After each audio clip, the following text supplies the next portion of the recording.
Your biggest takeaways from Colorado versus Texas Tech. Obviously, Colorado started off slow. That was routing in Lubbock. Tortillas flying everywhere. But they went in the half down 3, and then they figured out in the second half. Offense really turned up. Defense got a defensive touchdown at the end. But let's just get your biggest takeaways from this game. Resilience is my biggest takeaway offensively. Not playing well, not panicking, and going to work and fixing the problem. When you're down 13-0, game plan goes out the door, dog. Yeah. It's at that point, let's do what we do well and fucking take advantage of it and score and get back in this game and go win. Mm-hmm. So, yeah, would I like them to run the ball more? Yeah, but we talked about this all week. If you have a distinct advantage like they do throwing the football, it's almost criminal not to take advantage of it in a circumstance like this where the opposing defense is as bad as they are. So, absolutely. Look, I thought that they were shaken at the beginning of the game because of whatever reason, and they overcame it. And you saw the communication on the sideline. Shador doesn't get all pissed off when people yell at him. They don't get pissed off at him when he yells at them. True. Everybody, because that's the way football people talk. You bunch of pussies. That's the way the world is in our world. We don't get fucking mad and need a comfort dog every time somebody raises their voice on the field. It's ridiculous. So, Cash Cleveland stepped in and balled. Yeah. We're going to talk about Look, the smiling Cash Cleveland dog, that's my guy. Yeah. Zelinkus is a Colorado kid, but Cash Cleveland's IMG, and they're recruiting the fuck out of Breck today. I got that. I know you saw that. You saw that post. So here's the text I got from Breck today. Yeah, we're going to talk about that. Cash Cleveland really stepped up for Zelinkus. Zelinkus obviously struggled with snaps the last few weeks, struggled with one on the first drive or second drive. He did it again. Yeah. In this fucking game. Unbelievable. Yeah. How many times are we going to fuck this up? First drive, second. He did it again. Oh, I just think that the ceiling for this football team offensively is, I don't know what it is. Because I still don't think they're playing that good. Yeah. Yeah. And 41 points, 7 from the defense, but 34 points offensively, and I don't think they're playing that good. What the fuck? Yeah, their ceiling is they play here. Their ceiling is, you know what I mean? Here's the ceiling. Protect Shador, and they can win a national title. And I'm saying it right now, and I might be the first one. Uh-oh. Really? You think they have serious contention for national title? Are the skill players the best group of wide receivers you've seen in college football? This year, absolutely. I've been saying that the whole year. Now, might it be a shootout? Maybe. I don't fucking know, man. There's some good teams out there. Oregon, Ohio State, they're good as shit. I don't know if Indiana's real. We're going to find out about them very soon. And even though they're probably getting into the playoff, though, with how good they're doing. Penn State's pretty good. But so are we, dog. Yeah. I see you fucking not just good in the Big 12, dog. We're not just trying to go to the playoff and lose a game. Mm-hmm. CU's good, period. Yeah. No one wants to see this team. You don't want to see them as the 5 seed hosting a playoff game. You don't want to see them as the 4 seed in the Cotton Bowl in Dallas. Yeah. What, back-to-back games in Dallas? Sounds good to me. I don't really know if that's the 4 seed, but it might be. Yeah, well, yeah, they got to buy. It's all starting to really line up here for Colorado. And you mentioned, this is in this game, they didn't play as good as they can, obviously.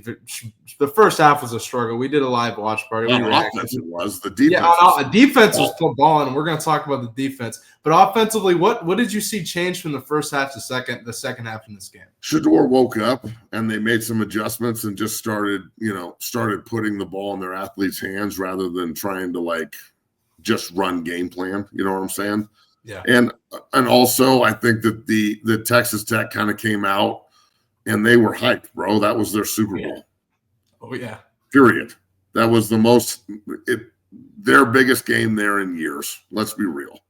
Okay? And all you Texas Tech people, take that L. Take that L. Have fun with your fucking tortilla. If you stack 10 of them in a row, does it feel like your blow-up doll? Just saying. Do you put that one on top so you can see who signed Daddy's ass? Gross. I don't know what they're doing in Texas Tech, but it's disgusting. Well, All right, so their look, band wants to take pictures with Shador, so I don't know. And everybody wants to take pictures with Shador, dog. Give me a fucking break. That tortilla right there is going for millions. So I think that the offense woke up. They did what they do. They got the ball to their athletes. They made plays, and the defense is suffocating. Look, if the defense was last year's defense, we would be in 55 to 50 shootouts. This Colorado defense is fucking mean. They are real. They are so good against the run. The way I saw Livingston bring them up and everybody's fucking jumping and freaking out and shit. Dog, that shit had me wanting to run through a Matt, I wanted to show that shit had me ready to run through a fucking wall. I mean, that's what you want as a player. You want to play for a coach like that. So this defense is so fucking mean, and they can rush the passer, and in a throwing league, which college football is, you know, protecting the passers hard, even at Alabama, even at Oregon, even if you can rush the passer, you can get after people. So we just rotate guys in that can all rush the fucking passer. Not like the rotation inside between McNeil and Cooks and fucking Barnes and the brick shit house. And I mean, good God, bro, they just got dudes everywhere. Yeah. So if I seem like I'm excited about this, it's pretty much the only thing I'm happy about in my entire life right now. Everything else I want to punch in the face. So, yeah, man, this is pretty cool. Yeah, Colorado's defensive line specifically, I mean, their defense was balling against Texas Tech. I mean, the offense kind of put them in a tough position early in that game, but you saw them respond, hold Texas Tech to field goals, and allow Colorado to get back in that game. I mean, I think Robert Livingston's really developing a culture here. As you mentioned, you know, this hype video, just take a look here. Fuck yeah, dude.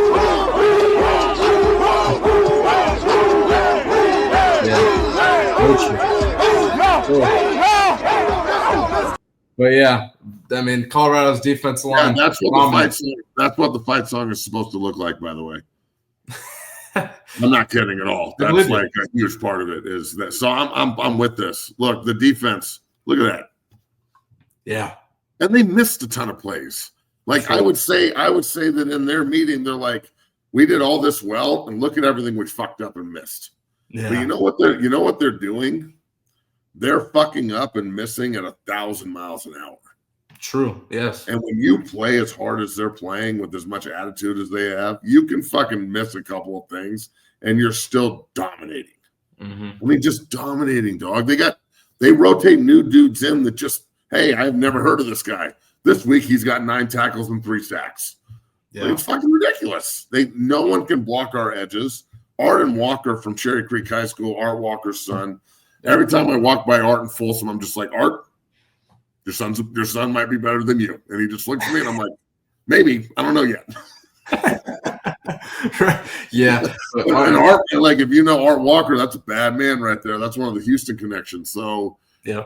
It's good to see, man. This is what we want in Boulder. This is what we're built on foundationally is playing hard on defense and busting your ass and doing your fucking job and playing for the guy next to you shoulder to shoulder. So it's good to see, dog. I don't know if I can be more impressed with what I see from CU at this point. It makes me wonder how the fuck we lost to Nebraska. I want those bitches again. Now, that ain't going to happen, but, man, in a perfect world, I'd love to take them out back or just whip that ass because I'm telling you, this team is good enough to be undefeated, in my opinion. And the 2 games they dropped is because they didn't play well.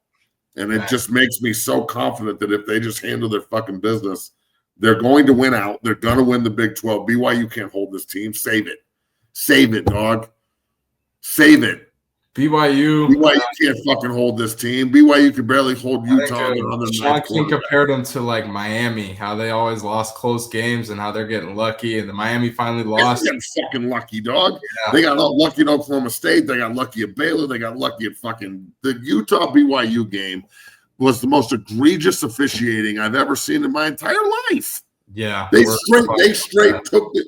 They missed a safety, didn't call the fucking safety on a safety, and then on 4th and God knows however long, I know you may think it's a hold, but come on, you can't make that call. He's not even throwing the ball in his direction. He's fucking, and there's a safety over the top. They're not completing that throw. I know. I mean, that's a, hey, we're in Utah and the fucking refs have gray underwear on and you know what that means. So obviously they're going to go for the Mormon University. Right. And the Mormons got the call from a Mormon ref. Fucking refs, dude. You sons of bitches. You fucking refs, dude. I am so tired of this shit. I hear you. And we're going to talk about the refs at length because the refs in this game, ridiculous as well. I think we just talked about the refs at length. They're fucking ridiculous. Yeah, we're going to talk later. But, hey, what last thing I'll say in terms of our takeaways from this game reminded me eerily in the beginning of Colorado versus Nebraska, where you're in the road in a hostile environment, all type of shit's going on. You get kind of punched in the mouth early. And I think in Nebraska, you saw Colorado kind of fold. And in this game, you saw Colorado respond. That's kind of my biggest takeaway from this game. And especially defensively, man, impressive performance. Matt, your final takeaways from this game? Good win. Make it count by beating Utah's ass, because each win compounds the pressure to the next one, and this is right where we want to be. This is the sweet spot, baby. So, telling you, this is – I don't know how long ago I said this was going to happen, but I sure am glad people are fucking listening. Mm-hmm. Because to think they're not, I want you to play the Dallas Cowboys thing right now, because I want people to understand just how much they're listening. I don't even want to talk about this. I think it's ridiculous. It's not going to happen. Deion's not leaving for the Cowboys. They're not going to be able to get Shador, and they've already paid Dak Prescott out the ass. It ain't happening. But when did I say what you're about to say? Because it's all over the fucking TV today. Stephen A's talking about it. Fucking Rex Ryan, everyone's talking about this. What was the date that this vertical came out that you're about to play? Okay, so this is a vertical from April 19th, 2024, where Big Matt's talking about Coach Prime and Shador going to the Cowboys. Today on ESPN and other platforms, you heard Stephen A. Smith bring up that same thing, and why he explains why he thought Deion Sanders should go to the Cowboys and get Shador. Take a listen to Matt's talking about this, April 19th, 2024. I would say that Shador gets drafted by the Cowboys and Deion goes to coach the Cowboys, and he's gone next year. That's just me. I think Dak's gone. They find a way to draft Shador. They fire McCartney. They bring in Coach Prime. Jerry Jones goes nuts. The Cowboys go through the fucking roof culturally and cool-wise. They become the new America's team and shit, yada, yada. The same way the Colorado Buffaloes have been like, they've just been vaulted. Dallas gets vaulted. I'm just saying, I don't know if there's nothing. I don't know this from Coach Prime. He'll probably get mad at me for saying it, but this is just what's going on in my head. Get rid of Dak, draft Shador, hire Coach Prime. The Cowboys go. Matt. And then what did Stephen A. and Rex say today? Stephen A. Smith kind of broke down why he thought. Well, don't you have it? Play it. Well, I don't want to get. We're gonna get flagged if we show that. But you get flagged if we. Yeah, it's ESPN. All right. What did the bitches say then? Well, he basically was like, I think the Cowboys should draft a Shador and get Deion Sanders as their head coach. Basically verbatim what you said. In April. Yes. I was like, yeah. Let me reiterate, I don't think this is going to happen. He's not leaving. So everyone in the comments, calm the fuck down. Did you not just listen to what we said? Everyone's talking about it today. I brought it up in April. Thanks. What we said at the beginning of the year when Mark Jones was calling us out about Shador being able to do anything when he doesn't have to do everything. People are listening, and we appreciate you. Without y'all, there is none of this. So we just hit 12,000 subscribers. Our viewership's through the fucking roof. Like, we got great guests coming up. Like, I think this is the best Buff show out there, and I don't even think it's close. And that includes DNVR Buffs. I love those guys, but we're straight competition right now, son. And you know me. Amen. So like Ryan and Jake coming after that ass. Just saying. Competition. Just saying. Competition time. So like I'm not saying that I know what's going to happen, but pretty much everything that I've said has come to fruition. We're not even done with year 2, and we're already talking about conference championships in the playoff. You've been on JB's show for how long? Since day 1, right? It's like a year and a half. Yeah. So like, and this, how long have you been hearing me talk about this shit? A year and a half. So yeah. So look, in this business, I hate that I have to show my own receipts. But in this business, if you don't advocate for yourself, no one will. Yeah. So I got to put my own receipts out there because it's not like anybody's going to go out and do it for us. You know, that's the beauty of YouTube shows is they're all homegrown. Mm-hmm. Yeah. All of them. So if you hustle and you do a good job, the people will tell you if they like it or not. Yeah. Period. If you have no views and no one gives a fuck, that it's not because the algorithm doesn't like you. It's because you suck. Yeah. Period. So look, let's get into the rest of the show here.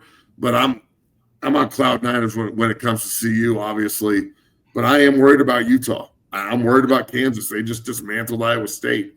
Maybe they just sucked at the beginning of the year and they're pretty good. I'm worried about Oklahoma State. And you want to know why I'm worried? Because now football means something in November in Boulder. And if you don't walk around on eggshells, like with your fucking asshole tight, like, oh my God, we're so close. We can't fuck this up. We got to go to work. Right. And then you're talented on top of it. The fucking sky's the limit, bro. So it's time to mop 3 teams that were better than. It's time to go shock the fucking world and beat undefeated BYU if they even get out of it undefeated. And then it's time to go to the playoff and not be happy we're there. Go to the playoff, and if we're the 5th seed, if someone walks into Folsom Prison, lock the fucking gates on their ass. That'll be the biggest game in the fucking history of Colorado football, be that playoff game at home against whoever the fuck the 12th seed is. Maybe Boise, maybe that's the fucking game for the goddamn Heisman right there. Gentry, I'll take our run defense against Boise State's run offense all day. This ain't we're not in the motherfucking Mountain West, dog. All right, and I'll stand on that shit. Have fun covering our people. And Shea Oladipo, the great safety from Boise State's one of my guys. I love him to death, but have fun with our receivers, homie. So, and then after that, you start winning in the playoffs. And I'm telling you right now, protect Shedeur Sanders the way that they are. Jordan Seaton, the best signing maybe in the history of Colorado football, and that includes Shedeur and Travis. Right. Because without Jordan Seaton and the way he's playing, this team doesn't operate. In my opinion, he's the offensive MVP. Yeah. Yeah. Amen to that. Period. So I think the sky's the limit for this football team moving forward.